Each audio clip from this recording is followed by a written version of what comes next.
네, 코로나와의 공존을 위한 단계적 일상 회복으로의 전환이 조금씩 가시화되고 있습니다. 정은경 질병관리청장은 11월 9일을 특정을 해서 단계적 일상 회복 개시 시점을 언급을 했고요. 오늘부터는 사회 각계각층 인사들이 참여하는 일상회복지원위원회가 공식 활동에 들어가는데요. 중앙사고수습본부의 손영래 사회전략반장 연결해서 그 계획 구체적으로 들어보겠습니다. 나와 계시죠? 예, 네, 안녕하십니까. 안녕하세요. 일단 11월 9일을 그 정은경 청장이 언급한 바가 있었는데 이게 좀 날짜가 확정이 된 겁니까? 날짜를 확정했다기보단 음, 저희가 예방접종률이 전 국민 70%를 달성하고 예, 방역 상황이 안정화되면 이제 단계적 일상 회복 체계로 전환을 한다라고 하는 계획입니다. 이제 그래요. 현재의 그 예방접종률 추이와 네, 방역 상황을 보면 아마 11월 초에 전환이 충분히 가능하다라고 판단하고 오, 있고, 예, 구체적인 날짜는 아마 이번 주 상황을 좀 보면서 음, 특정을 할 수 있을 거라고 보고 있는 그러게요. 중입니다. 저도 그래 달력 보니까 또 11월 9일이 또 화요일이더라고요, 보니까. 예. 예. 근데 지금 또 아마 청와대 청원도 올라간 걸로 제가 알고 있는데 수능일이 끝나고 난 뒤로 이 단계적 일상 회복 개시를 좀 미뤄야 되는 거 아니냐라는 목소리도 듣는데요. 어떻게 예. 검토하고 계십니까? 이거는? 수능에 의해서 이동이 많은 것은 가능성이 있는 지적이라고 생각하고 있습니다. 예. 다만 이제 저희가 사실 굉장히 오랫동안 지금 거리두기 체계를 현재의 체계를 유지하고 있기 때문에 예. 아마 그런 특수한 어떤 상황들을 고려하기보다는 음. 예방 접종률과 현재의 방역 상황을 보면서 네. 시기를 특정하는 게 좀 더 맞을 거라고 보고 있습니다. 네. 그 이벤트는 사실 이 수능뿐만 아니라 그 이후에도 여러 가지 이벤트들이 있기 때문에 음흠. 그런 것들까지 다 감안을 하면서 들어가기에는 음. 현재 좀 이 전반적인 사회적 피로도나 음. 혹은 이 서민경제 여로가 크다라고 보고 있는 중입니다. 아, 그래요. 그러니까 수능 자체는 이제 큰 고려 요인으로 놓고 있지는 않다 이런 말씀이신 거죠, 정리라면. 이게 아마 그렇게까지 크게 고려할 수는 없을 것 같습니다. 알겠습니다. 그럼 이제 단계적 일상 회복은 여기서 잠깐 중단을 하고 그냥 사회적 거리두기 이야기로 좀 넘어갔으면 좋겠는데 모레 다시 또 조정안이 나옵니까?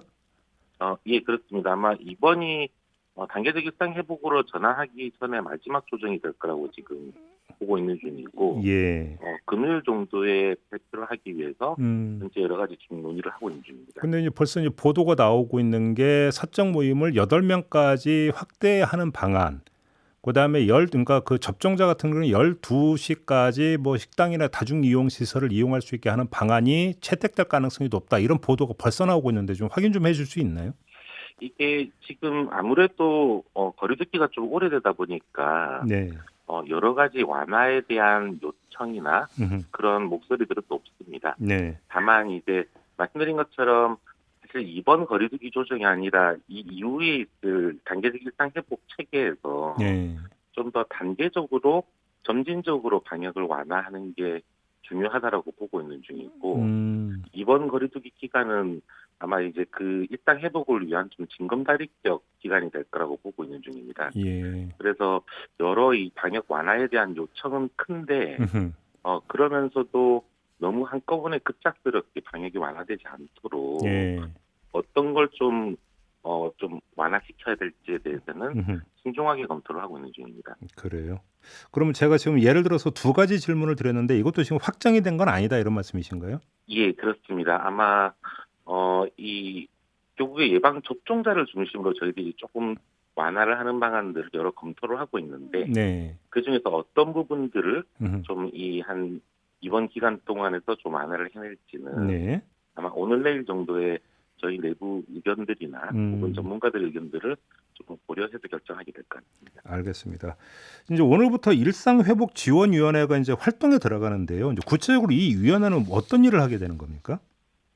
단계적 일상 회복을 위한 이 로드맵과 그리고 이제 저희 방역 의료 체계뿐만 아니라 전반적인 전체 사회에서의 이런 활동들을 좀 활성화하고 안정적으로 가져가기 위한 의견들을 수렴하는 기구가 될 겁니다. 예. 이제 크게 한 4개 정도의 분과를 만들어서 운영을 할 예정이고, 네.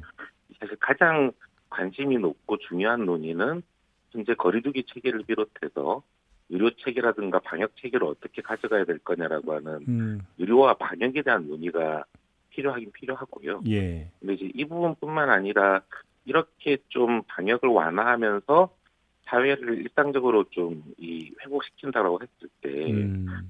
경제 사회 분야라든지 문화 분야라든지 전체적으로 다른 쪽에서 어떤 지원 체계라든지 음. 혹은 어떤 관리들을 같이 해줄 것인가의 의견도 중요할 거라고 보고 있는 중입니다. 그러겠죠. 따라서 그쪽 분과들도 좀 만들어서 음.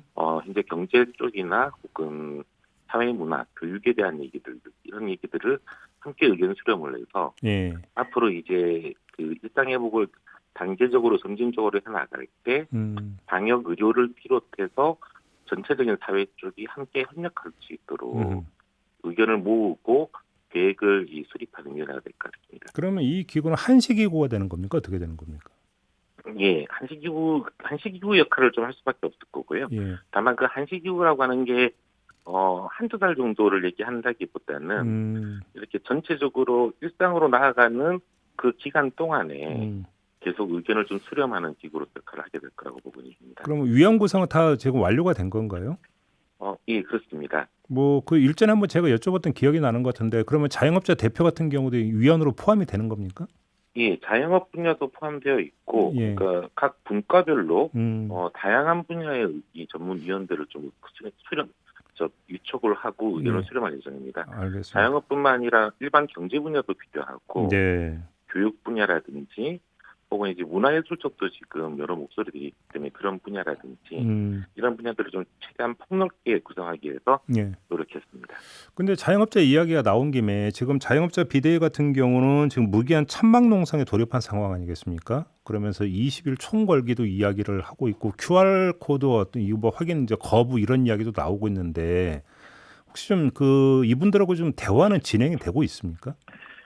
계속 여러 의견들을 수렴하고 그리고 설명도 하고 하는 중입니다. 네.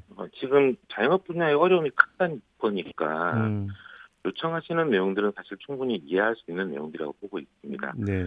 저희도 이제 일상 회복을 위해 나아갈 때는 여러 가지 지금 현재 있는 방역적 규제들은 하나씩 해제를 해야 된다는 입장이고요. 예, 예. 다만 이제 한꺼번에 모든 걸 다 해제할 수는 없기 때문에 좀 가장 시급한 분야부터 시작해서 하나씩 좀 해제를 해나가는 쪽으로 네. 함께 좀 논의하고 그렇게 추진을 할 예정입니다. 알겠습니다. 단계적 일상 회복에서 이제 가장 그 중요한 그 논점 중에 하나가 백신 패스 도입 문제인데요. 이거는 지금 어떻게 가닥이 잡혔습니까? 아마 이 부분도 여러 의견을 수렴하면서 예. 저희가 결정을 하게 될 것 같습니다. 네. 현재 이제 저희가 좀 위험한 시설들이라고 보여지는 부분들이라든지 혹은 대규모 행사 같은 경우는 예를 들어서 시간을 제한해 놓는다든지 네. 10시까지 영업을 할 수 있게 한다든지 혹은 대규모 행사 같은 건 아예 지금 금지가 되어 있는 상황입니다. 결과적으로 이런 부분들을 이제는 다 해제를 하기 시작해야 되는데 네. 어떻게 하면 좀 더 안전하게 예. 그리고 특히 접종을 받지 않으신 분들의 감염 규모가 커지지 않도록 좀 질서 있게 회복할 것이냐라고 예. 하는 문제에 있어서 이 백신 패스라고 하는 부분들이 하나의 수단으로서 지금 검토되고 있는 겁니다. 예. 근데 그 따라서 청와대 청원도 올라갔지만 예를 들어서 이런 목소리가 있잖아요. 예를 들어서 뭐 알러지라든지 개인의 어떤 신체적 특성 때문에 접종을 못 하는 사람들도 있는데 이게 뭐 인센티브를 주든 페널티든 주든 그 자체가 차별 아니냐 이런 목소리에 대해서는 좀 답변을 좀 해야 될 것 같은데요. 일단 최대한 그런 분들이 차별을 받지 않도록 제도 설계를 해야 될 거라고 보고 있는 중입니다. 예.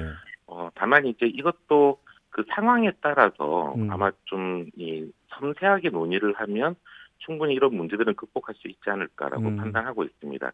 예를 들면 필수성이 큰 시설들에 대해서는 예. 여러 가지 미접종자들에 대한 예외 범위를 최대한 확대시켜 놓는다든지 방금 말씀하신 그런 분들도 다 예외로 들어가도록 예. 다만 또 거꾸로 필수성은 떨어지고 위험도가 큰 경우에는 예. 사실은 예외를 너무 크게 확대할 이유는 없을 것입니다. 예를 들면 유흥시설을 다시 운영을 하면서 누가 이용하게끔 할 것이냐라고 예. 하는 논의와 지금 금지되어 있지만 앞으로 이제 10,000명, 20,000명짜리 콘서트라든지 아니면 스포츠 응원을 할 때 어디까지가 이용할 수 있게 해줄 것이냐 라고 하는 논의들은 분명히 좀 결을 달리하게 될 것 같습니다. 알겠습니다. 그러니까 그런 부분들을 아마 좀 같이 논의하면 음. 합리적인 방안을 찾을 수 있을 것이라고 보고 있습니다. 마지막으로 짧게 이것만 좀 확인하고 마무리할게요. 백신 패스가 없으면 내년 대선 투표를 할 수 없다라는 이야기가 좀 돌고 있는 것 같은데 이게 왜 나오는 이야기입니까, 이 얘기가?